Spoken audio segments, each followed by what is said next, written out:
headlines of this hour on VTV News. Party chief urges faster strategic technology list completion. And Prime Minister called for further cooperation with ASEAN businesses. In our world news, China's top political advisory body starts annual session.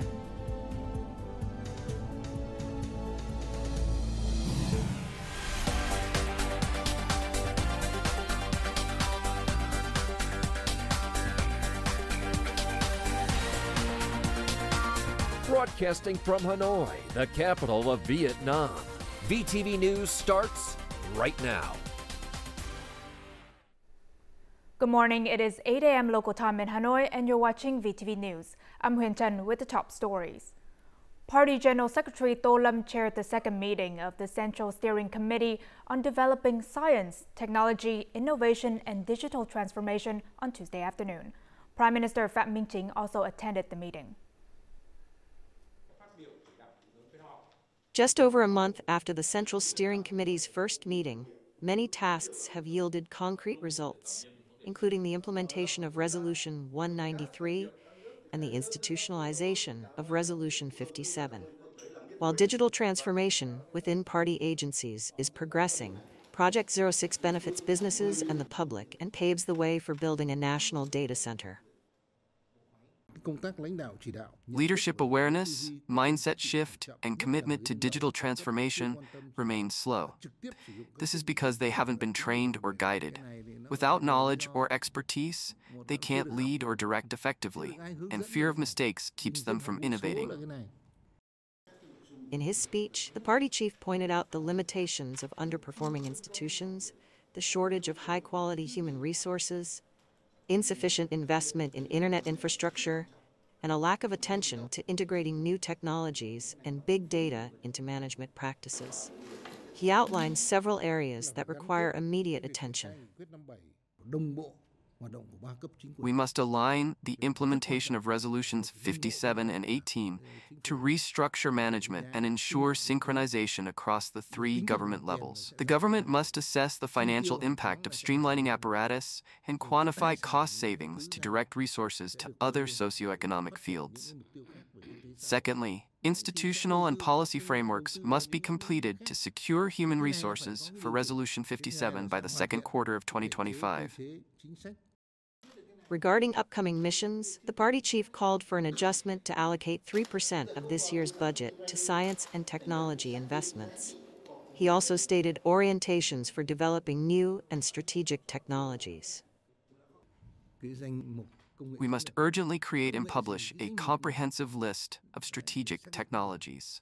A national program focused on training and developing strategic technologies must also be established, especially for the semiconductor industry. The same applies to rare earths, a key sector in digital transformation. Furthermore, it is essential to strengthen regional cooperation within ASEAN, positioning Vietnam as a key link in the global supply chain, especially in the rare earth sector. This year, the Party General Secretary has tasked the Ministry of Science and Technology with evaluating and quickly applying scientific and technological solutions. He also emphasized the need for an online science and technology trading platform and a model integrating universities, research centers, and production facilities.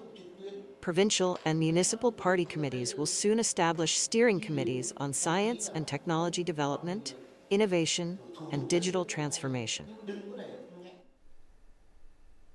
Prime Minister Phạm Minh Chính held a dialogue with ASEAN businesses on Tuesday afternoon, marking his 8th meeting with the business community in just a week.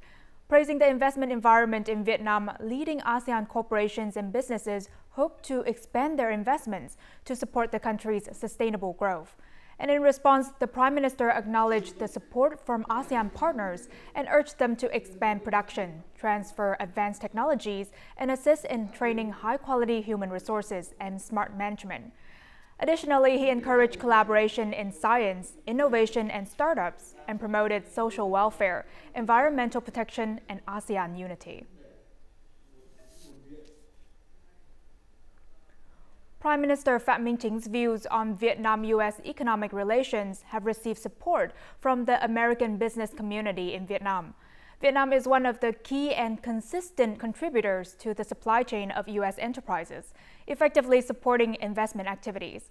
And this puts Vietnam in a position to move towards achieving balanced trade between the two nations. Vietnamese consumers strongly prefer U.S. imports. Despite their higher prices, these products remain in great demand, with logistics companies seeing a steady flow of import orders. Therefore, the Prime Minister recently directed the Ministry of Finance to review tax policies to ensure a balanced and mutually beneficial trade relationship between the two countries. The customs clearance time varies depending on the type of goods, but overall, the process is being supported very efficiently. Import businesses like us hope for more favorable tax policies to import more U.S. products. Previously, during a dialogue with U.S. corporations and investors, Prime Minister Pham Minh Chinh urged local authorities in both countries to address the legal challenges faced by U.S. partners. The U.S. is one of Vietnam's largest import markets, with high-value goods such as aircraft, electronic machinery, and advanced technology needed for U.S. chip manufacturing production in Vietnam. A lot of U.S. multinationals and financial investors remain very interested in consumer-related markets, financial services, education, healthcare, in terms of some of the broader, more ambitious targets. According to U.S. President Donald Trump's reciprocal tax policy approach, a matching import tax system could ensure fair trade. The U.S. ASEAN Business Council also sees little concern over policy responses at this time. The average U.S. import tariff on Vietnamese goods is 3.1%, while Vietnam's tariff on U.S. goods is 3.3%, both relatively low. During the review process, the U.S. considers tariff rates and non-tariff measures, including trade barriers.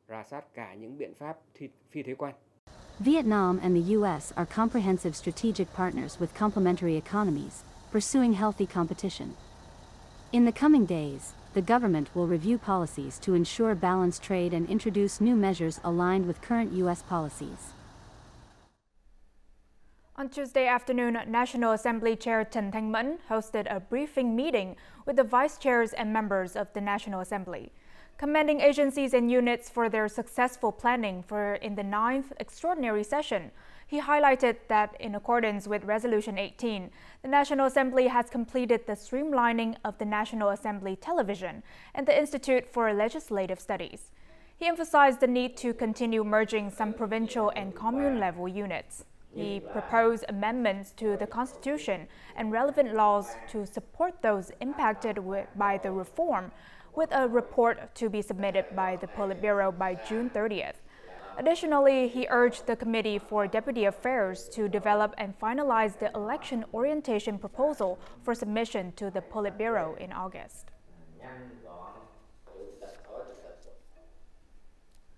Following the direction of the government, the Prime Minister and the State Bank on stabilizing interest rates, more banks have announced reductions in deposit interest rates to support customers in accessing capital. And according to the State Bank, 10 commercial banks have announced reductions in posted interest rates at counters, and 7 banks have continued to reduce online deposit interest rates. The interest rate reduction ranged from 0.1 to 0.4% per year, depending on the term. And these lower deposit interest rates will create conditions for banks to further reduce lending interest rates. Rice exports in the first month of this year have recorded a sharp decline in value, which is beyond the expectations of businesses. In January, Vietnam's rice exports reached about 500,000 tons, earning $308 million, up 1% in volume but down 10.4% in value compared to the same period last year. Currently, rice export prices have dropped to their lowest level in the past 9 years, with 5% broken rice at $399 per ton and 25% broken rice at $371 per ton. And according to factories, reduced purchasing power and increased supply are the primary reasons for this sharp decline in rice export prices.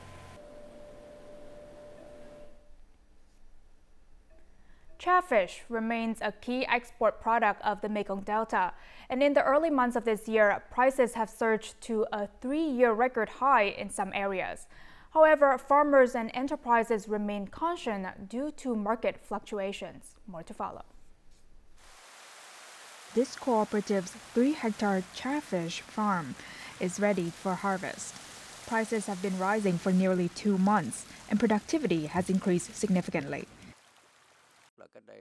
3 to 4 months ago, trough fish prices started climbing.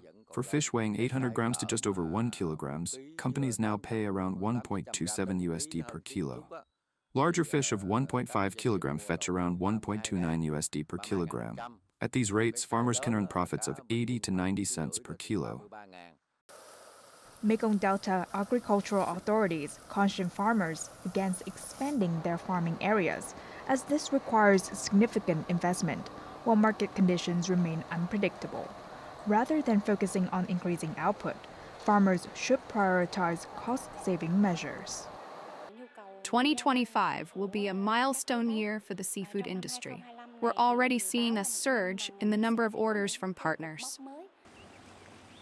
To mitigate risks from both market fluctuations and climate conditions, farmers are encouraged to collaborate with enterprises. Close cooperation with management agencies and adherence to technical guidelines will be crucial for the sustainable growth of Vietnam's chairfish industry. Farmers should closely monitor disease control by observing environmental factors and heeding early warnings to prevent potential outbreaks. Meanwhile, we aim to support farmers and businesses in accessing preferential loans from policy banks. According to industry players, chairfish farming areas in some Mekong Delta provinces have shrunk, with lower harvest volumes and increasing demand from processing and export businesses. Prices have surged over the past 2 months. Coming up next on VTV News. State President's 2025 amnesty decision announced.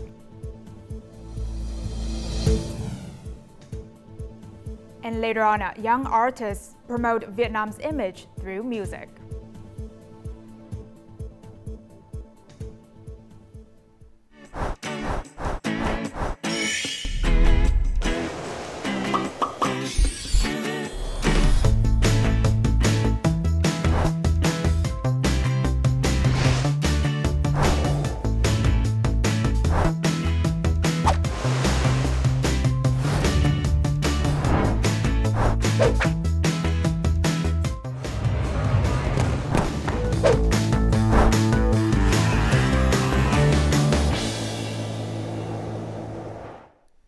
Welcome back to VTV News. Now, a press conference took place in Hanoi on March 4th to announce the state president amnesty decision, marking the upcoming 50th anniversary of the liberation of the South and national reunification April 30th.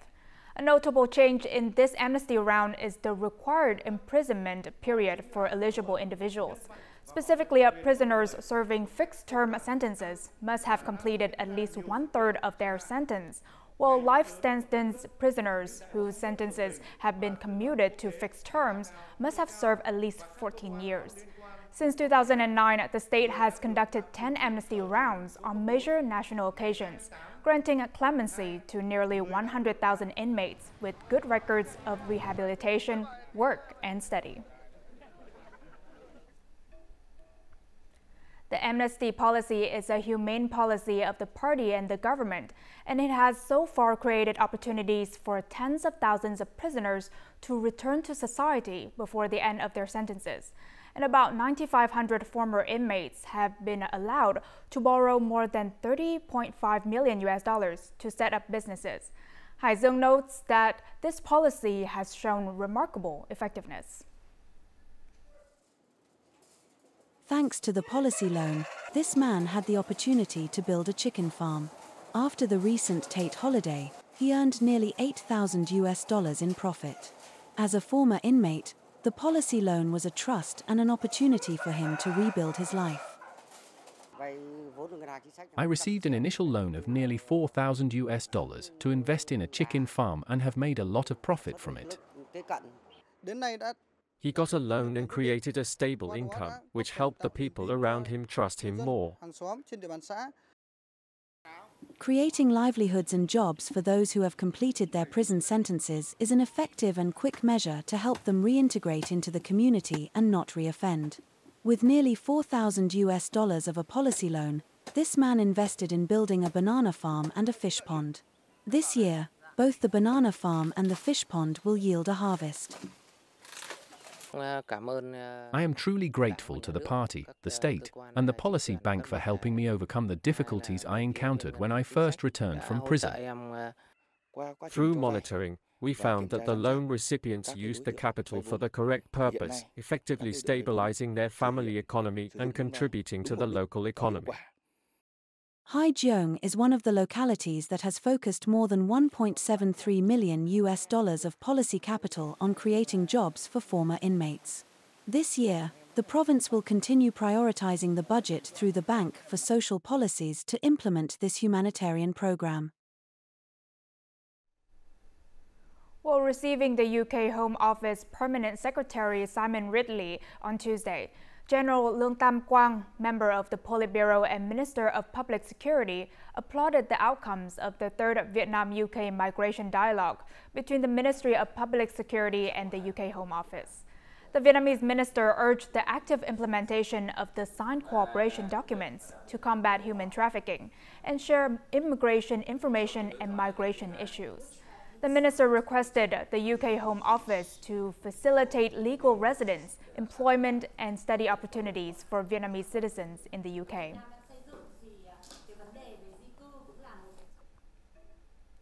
And on Tuesday, thousands of officers and soldiers from various military blocks and branches of the Ministry of National Defense conducted joint training and parade preparations for the 50th anniversary of Southern Liberation and National Reunification Day.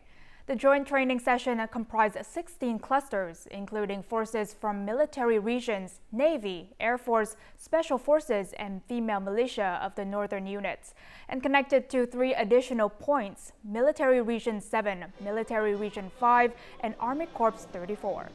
The soldiers have now entered Phase 2 training, focusing on training in block formation and organizing training in block core and block frame. By April 6th, they expect to complete the remaining components and prepare for a Phase 3 training in Ho Chi Minh City, which will include joint exercises with other units nationwide. And according to the plan, the parade celebrating the 50th anniversary of National Reunification Day will take place on the morning of April 30th on Lê Duẩn Street, District 1, Ho Chi Minh City. Da Nang City is emerging as a potential international finance center, and these was comments of banks and investors at the Da Nang Investment Forum 2025 in Dubai and Singapore. Investors noted that the simultaneous development of a seaport, a free trade zone, and an international financial center made Da Nang City stand out. However, to establish itself as an international financial center, Da Nang must finalize its legal framework in accordance with international standards to attract investors. Additionally, the city's administration must foster incentives to appeal to investors. Following Dubai, Singapore has been selected as the second venue for Da Nang's 2025 Investment Forum, showing the city's commitment to becoming an emerging financial hub in the ASEAN region. The Mobile World Congress, currently taking place in Barcelona, Spain, attracts leading global technology corporations and over 200 representatives from various countries. Viettel, the military industry and telecoms group of Vietnam, Vietnam's sole representative, is showcasing a series of Vietnamese technology products at the event. One of Vietnam's technologies paraded at the event garnered special attention: 5G. Viettel provides comprehensive 5G ecosystems, including 5G private, 5G O-RAN, and 5G core. Because we believe that the next wave of mobile innovation is not only to have the most powerful 5G network, it's how to expose the network capability to larger community of developers and speed, latency to provide new services. Vietel is exhibiting 22 products across 3 key categories: network infrastructure, digital platforms, and applications. These products were developed, researched, and marketed by Vietel in Vietnam and 10 international markets and are also exported to countries around the world. 5G is characterized by high-speed connectivity with low latency. Developing new connection methods will ensure that people in all regions benefit from telecommunications services. Innovative products will be applied to serve humanity, and Vietnam is no exception to this global trend. The country is fully capable of catching up with these trends. At the event, Vietel will partner with leading global tech companies such as TikTok, Visa, China Telecom Global, Pegatron, and others. The aim is to bring the best technology products developed in Vietnam to the world, collaborate, and learn to bring top international technologies to Vietnam. A music video creatively and compellingly features the cultural essence of the ancient Kinh Bắc region. And just 3 days after its release, the video received 10 million views, topping the music trends on YouTube Vietnam and also going viral to rank 6th in the most viewed videos worldwide within 24 hours. Many young artists have recently made headway by blending traditional and modern music. And this musical creativity has played a significant role in spreading the traditional culture and also the image of Vietnam and its people internationally.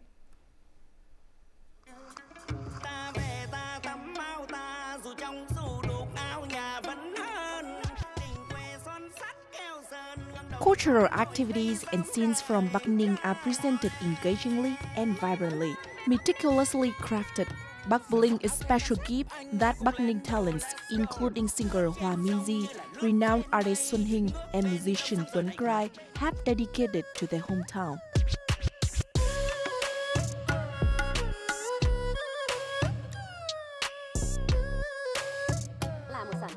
The music video differs greatly from my other works and is a gift to my hometown. In addition to showcasing the landscape, I want to introduce the cultural beauty of Vietnam to the world. In particular, the music video features over 300 local actors from Lạc Xá village. I am 77, but I still took part in this music video because I like it.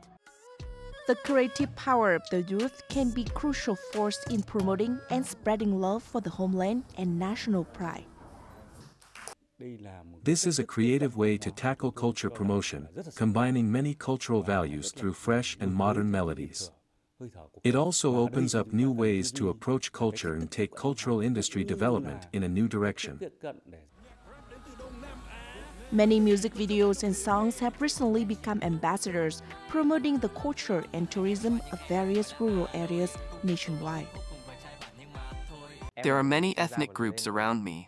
I thought, why not incorporate those elements into my music? I have lived with these cultural identities, so I can bring them into my output in the most genuine way. Many localities have partnered with young artists to launch music products that promote their profile. However, it is essential to invest systematically with creative thinking and understanding of trends so that each piece truly stands out and can captivate audiences. Coming up next in our world news. China's top political advisory body starts annual session.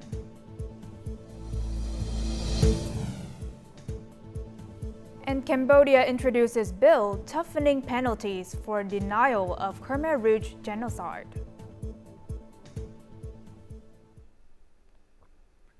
Now moving on to our world news, China's top political advisory body, the Chinese People's Political Consultative Conference CPPCC National Committee, opened its annual session on Tuesday in Beijing. Wang Hunning, chairman of the CPPCC, stated that 2024 marks the 75th founding anniversary of the People's Republic of China and is an important year for implementing the goals and tasks of the country's 14th five-year plan. The CPPCC session is part of the China's National Two Sessions held in Beijing, alongside the National People's Congress session, which opens on Wednesday. Key goals, including those for GDP growth and inflation as measured by the Consumer Price Index CPI, are expected to be unveiled when Chinese Premier Li Qiang delivers the government work report at the opening session of the National People's Congress meeting. The King of Cambodia, Norodom Sihamoni, has recently issued a new law that will toughen penalties for anyone denying the atrocities, including genocide, were carried out under the rule of the Khmer Rouge. The 7-article bill makes violation of its terms punishable by up to 5 years in prison and a fine of between $2,500 to $12,500 US. The law aims to protect historical truth, prevent the recurrence of atrocities, and show respect for the victims. Its enactment demonstrates the Cambodian government's determination to recognize the genocide and deter historical distortion. U.S. President Donald Trump has announced that Taiwan semiconductor manufacturing company TSMC, the world's largest chip manufacturer, will invest an additional $100 billion to expand its operations in the U.S. And this massive investment will be used to build 2 advanced chip manufacturing plants in Arizona, in addition to the 3 plants previously announced. U.S. President Donald Trump emphasized that TSMC's 5 additional chips factories will create thousands of jobs for the American people. They're recruiting older people. It's a very, very sad thing. You're probably talking about 25,000 jobs, but it'll get bigger and bigger with time. We must be able to build the chips and semiconductors that we need right here in American factories with American skill and American labor, and that's exactly what we're doing. The new investment brings TSMC's U.S. investments to around $165 billion USD. Experts believe that this move is a response to U.S. tariff policies. Previously, Washington had threatened to impose a 25% tariff on chips imported from Taiwan, China, unless they were produced directly in the U.S. The research published in the Lancet Medical Journal on Tuesday says that nearly 60% of all adults and a third of all children in the world will be overweight or obese by 2050. And without a serious change, the researchers estimate that 3.8 billion adults will be overweight or obese in 15 years, or nearly 60% of the global adult population in 2050. The researchers warn that children everywhere are gaining weight faster than previous generations, and obesity is occurring earlier, increasing the risk of type 2 diabetes, high blood pressure, heart disease, and cancer occurring at a younger age. And as usual, let's move on to the weather forecast.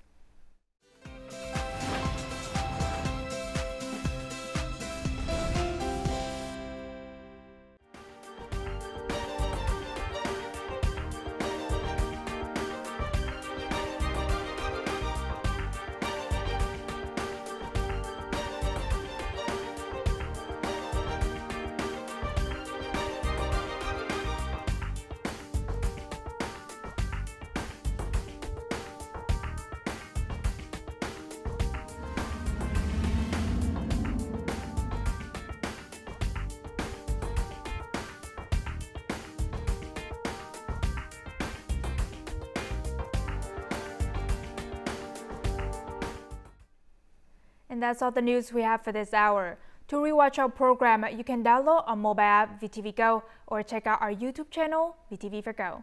Thank you for watching and see you next time.